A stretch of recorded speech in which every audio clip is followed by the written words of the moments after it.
in between stays. So on Airbnb, the way they have it set up is you charge what you charge for your nightly stay, and then you add a cleaning fee, gets added on top of that. So when the people are looking to rent your place, they'll see it might be $200 or $300 a night, and then they also pay whatever you put in as a cleaning fee. So we charge an $85 cleaning fee, so that gets added on top of whatever we're charging for rent. And so this is for the condos that we have down at the beach. We charge $85. The cleaning service charges us $75. And then that $10 that we have built in, we also, as a little tip that we learned, some people leave like bottles of wine. And the main reason we do that is for ratings, because those are extremely important in this business. Is the ratings guests leave for you. You also leave reviews for your guests. And people people base a lot of their decisions off of those reviews. So it's very important to have good reviews and to keep your guests happy and to provide. Everybody's kind of, that's the whole Airbnb community is just trying to always improve and kind of one up the level of service that they're providing. So you have to kind of follow suit and strive to provide kind of the best stay and any little extras and things like that. So providing toilet paper, paper towels, coffee, and we give a complimentary bottle of wine. So other things, most Airbnbs supply linens, sheets and stuff like that for the beds, toilet paper, trash bags, kind of your essentials, your dishwasher, detergent. We don't do this at the beach, and that's just because of in Ocean City. That again is just kind of a different market. I think we might change. Hello? We might change that soon, but as of right now, the majority of the market down there, most people don't. But like, as I said, how Airbnb is kind of progressing, it's probably something that we might change in the future, starting to actually provide sheets for people. Other additional costs that you got to factor in, you're paying for utilities, water, obviously. You have cable bills, your property taxes, your rental fees. And then for condo, you have your condo fees. And then assessments. If you are buying condos, one thing you need to be aware of is if you come across a condo with cheap condo fees, there might be an assessment coming up that you might not know about. So like one of the condos that we bought recently, after I purchased it, they had a $23,000, and that's per person that was in the building, assessment. I knew that it was coming, but it's something that you should be aware of. I was happy to pay it too, because the outside of the building had been kind of in disrepair, and I was able to buy the property for a good price because of the condition it was in. But it's just something to be aware of and factoring in, though. If you do come across a good condo deal and the building might not be in that great a condition or something like that, and you notice the condo fees are low, there might be an assessment on the way. So that's something, a little tip when buying condos to be aware of. So damages, we kind of already talked about that. The security deposit resolution center. All right, so the automation. A co-host. So this is basically what makes this so sweet and takes out a lot of the work. Like the big thing is response times. Like I kind of mentioned about that earlier. You have people messaging you all the time. And so it's very important to be responsive, to be friendly, to respond to any emergency calls, requests that they have for restaurants or anything like that. So these are kind of all the things that a co-host helps provide you with. Works on damages collections, coordinates with the cleaners, basically makes it a pretty smooth process. The co-host basically does most of the work. And that's another cost. So what Airbnb charges. Airbnb doesn't charge you anything to get on and list your property. They charge 3% of whatever the rent is. And then another expense is the co-host. We pay our co-host 7%. So all in all, you're paying about 10% management fee, which needs to be factored in. So this is an example of the first property I bought down in Ocean City. Just a quick review of it. I bought the property for $210,000. That's another thing with financing for these properties. All my Airbnb properties, I either have owner financed or private financing. I have spoke to a bank about getting bank financing. The banks want to see a lease, and obviously when you're renting it out short term like this, you don't have an official lease. They are aware that these properties are making a lot of money, and the one bank I talked to said they're working on putting a product together. I haven't actively gone out and done a lot of work to try to find financing. I don't know if there's anybody out there doing that, but that's also something that you do want to watch out when you're looking to pursue this. So this particular property, I got it owner financed. I got the owner to hold back a note, and there's just some numbers on it. Actually, in that property this year is going to somewhere in like probably the mid 30s, maybe even low 40s is what this property is going to gross. We ended up bumping up the prices from last year, and it's been doing really well. There's some pictures of it. So the other thing that we do is the properties that we do provide, we try to make them as nice as we can and kind of go for, try to put out top of the line properties and charge more money. I mean, that's kind of our business model, and that's what's been working for us. So we do pretty big renovations on the properties. This is one that we bought in Little Italy, and this thing has been a cash cow for what it's produced. I picked this property up from a wholesaler. Terry Royce sold me the deal. He's in here. We bought it for $150,000. We gutted this thing down to the studs. We put $135,000 into it. It cost $10,000 for furniture, decorations, and stuff like that. So we have about $300,000 into this property, and this year it's going to bring in somewhere around $50,000. We have $48,000 in bookings so far, and this one's in Little Italy. We got the rooftop deck, has a really nice view. So these are the bookings that we have on it. As you can see, it's we've had almost hit 6,000 this month. So it's pretty. This is the first year too with it too. So like what I've noticed too with the other properties that we've had, after a little seasoning and more reviews, it's more of a demand. You also have people that love it and that come back. I mean, we've had some of the people come back 3 and 4 times. So that's another thing too. Like when you're renting this out too, you do develop customers. I mean, that repeat clients too as things go on. And then just the overall layout, it just makes it so easy and simple to look at everything. As you can see, the cash flow, the monthly cash flow there. This just shows you the views of this one property in the last 30 days. It's had 812 views. And then just laying basic information out like this for you. How many nights booked, occupancy rate, the amount of cleaning fees because of the high turnovers. You pay $8,700 in cleaning fees, which is passed along to the guests. And then it just lays even all your financial stuff really easy, and reports and stuff like that are very easy to get to your accountant and stuff like that. And just also too, lays out things for you so you know where money's going, breaks down paying your co-host and things like that. Mike, how are you financing this one? Private, so it's private funds. And then here's, just the calendar. It breaks down days. So you can go in here. These squiggles are, that shows that Airbnb is controlling the price. For some reason, I don't know why I changed this specific day. But you can go in and change those days, and then also when. And then they also make suggestions for you too. Airbnb is always changing their website and improving. Constantly. One of the things that I just found out while I was putting this presentation together was co-hosts.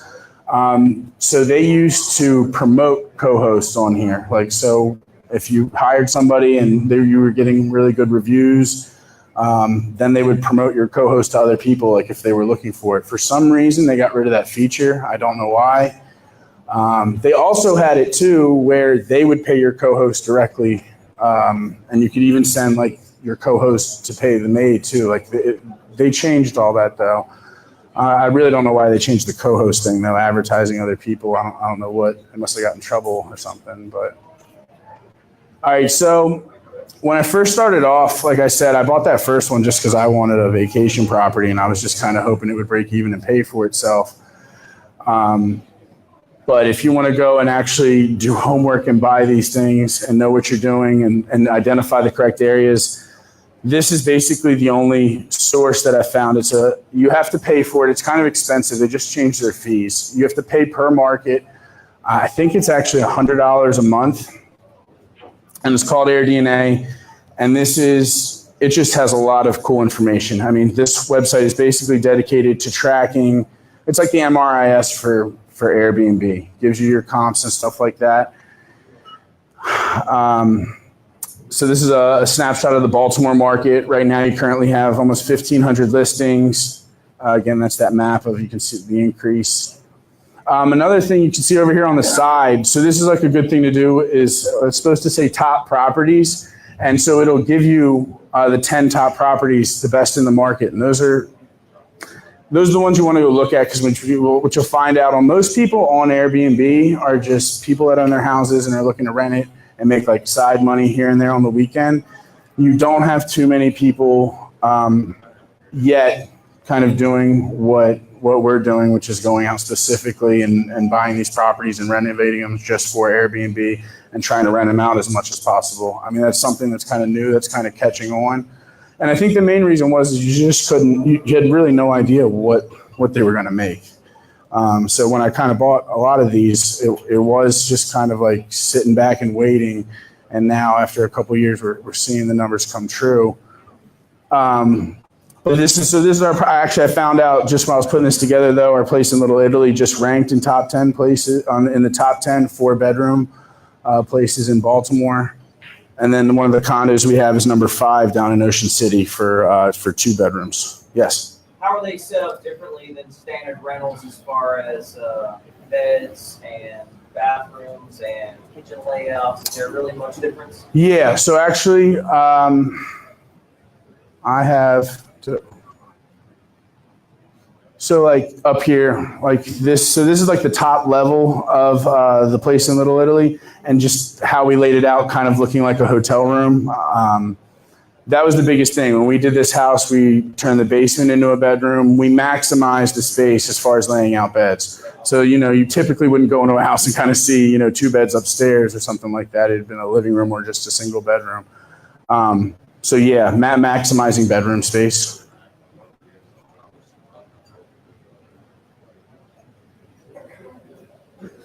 And this is, again, just more like kind of information on the air. There's tons of like different charts and stuff like they have on here. So this is cool though. So one thing is, I don't know how they rate this. What is the regulation? They give it like a number. Actually, Baltimore has a bad regulation number. I think they have it ranked as a 10, and the higher the number is, it's unregulated. But you can see, like, according to them, Ocean City is a great place to invest in. They also have this new thing. It's in beta, but I thought this was kind of cool. So it's a feature where you can actually plug in an address, and then they pump out some numbers of what you can expect. Yes? What kind of insurance do you have in place to cover your assets? So we don't have anything. We have liability insurance and a big umbrella policy over all of our properties, but we don't have any like specific other insurance other than that. So does Airbnb have anything in place? I've done personally had something. I've heard that. So I've heard them putting something together special for that, also to like protect like the furniture in your house, because it is something a little different. They might have stuff like that. I've heard about it. We don't carry anything like that right now. Yeah. What's the size of your deposits to help you cover stuff like that? $300. And like I said, most of the things have just been really small that we've encountered so far. Because the big thing is too, you have complete control of who you rent to. So you can set criteria. Oh, another feature on there is Instabook. So that's really important too. So that also gets you again higher up in the rankings. So if they don't want to message you or talk to you at all, Instabook allows them to go on. You don't have the choice of, you can set a certain criteria and say maybe we turn on Instabook and anybody with 2 good reviews and a verified government ID can use Instabook, where you don't look at them and they can just book right away. So that's a great feature. I'm sorry? Instabook? Yeah. And so that's just like a feature on here. So like when you're going through some of the ads on Airbnb, you'll see it'll say like Instabook, where you can just book it right away as long as you meet, that certain criteria that they set for people to use that. Yes. Have you had any issues with the HOA associations not wanting Airbnb in the building? So not for where we've been investing. No. I do know. So, certain places are like that. Like I just read something like Charleston just came out with a law where if you rent your place on Airbnb, you actually have to stay one night while the guests are in there. So, there's crazy things like that kind of going on, but I think it's kind of moving like Uber, where it's not going to be able to really be stopped. I think they're going to try. Yes. The question is, do you have minimum nightly stays, like 2-night stay, 3-night stay? Yeah, so we do on the weekends. So on the weekends we do a 2-night minimum, and then during the week we'll do 1 nights. Yeah. Someone told me that Airbnb will sign a lease for 6 months. Some HOAs say you need to have at least a 6-month lease now. Have you looked into that? I haven't, just because where we've been doing it, we haven't had any issues. Yeah. And so this is a cool feature. So when you're in AirDNA, you can just go up and just put your clicker right on top of properties, and it'll shoot you out what the income of that particular property is. And that's basically it. I'm sorry? So when you go on this site, you can click on, these are all like Airbnbs, and you just scroll right over it. And then you can actually click this and it'll take you to their Airbnb ad. Yeah, but it's nice though, just like real quick though, you can just scroll over a couple, if you're looking for a property in this area, you can get an idea of what some of the top earners are earning. So it gives you an idea of, for like comps and things like that. Yes. Baltimore City has their more regulations, Mhm. and they're kind of like for people who are doing strictly like buying property versus security, they're kind of enforced like restrictions on how many days you can rent per month. And like how that Yeah. So there's kind of cases that have come up like all the time.